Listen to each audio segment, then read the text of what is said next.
অতীতে এগুলি আলোচনা হয়েছে। ফলে আমরা আমাদের বিশ্বাস, আমাদের আস্থা যে রাজনৈতিক দলগুলোর এ ব্যাপারে আন্তরিকতা আছে।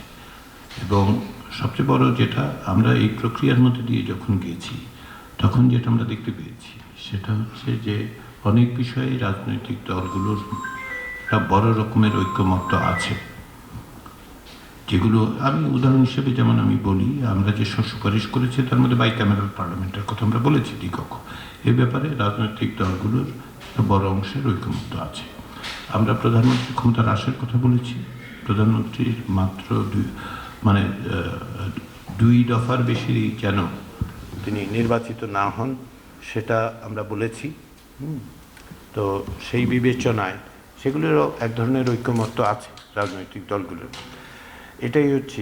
আর যে প্রশ্নগুলো আপনি করছেন যে অন্যান্য সবগুলো মিলে কেন অভ্যন্তরীণভাবে রাজনৈতিক দলগুলোর গণতন্ত্রায়নের কথা বলেনি, সেটার উত্তর আমি এইভাবে দিই।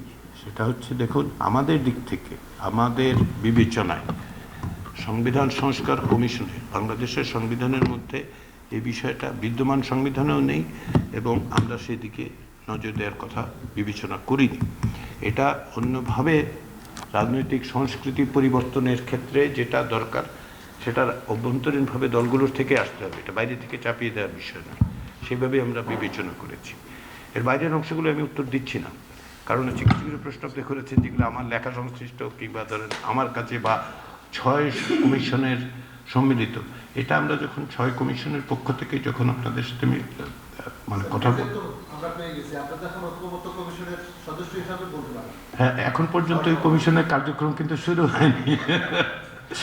সেটাও তো বিবেচনা করবে। গতকাল মাত্র প্রজ্ঞাপন হয়েছে, গতকাল সন্ধ্যায়, এবং 15 তারিখ আমাদের পক্ষ থেকে আনুষ্ঠানিক সূচনা হবে। রাজনৈতিক দলগুলোর প্রতি অনুরোধ জানানো হয়েছে এবং ওই প্রক্রিয়া শুরু হোক। আমরা কথাবার্তা বলি, আপনারা তখন প্রশ্ন করুন, কারণ প্রশ্ন করা জরুরি। আমি যেটা এই আমাদের কমিশনের গত কয়েক মাসের অভিজ্ঞতা থেকে বলতে পারি, আমি যখন বলেছি যে কমিশনের পক্ষ থেকে আমরা আসলেই গণমাধ্যমগুলোকে ধন্যবাদ জানাই, কৃতজ্ঞতা প্রকাশ করি, সেটা আন্তরিক। আপনাদের সহযোগিতা সত্যি সত্যি আমরা মনে করি যে এটা আমাদের কাজকে সহজতর করেছে এবং সর্বোপরি জনগণের আমরা কি করছি না করছি সেটা জানিয়েছি। আমরা সবসময় এক ধরনের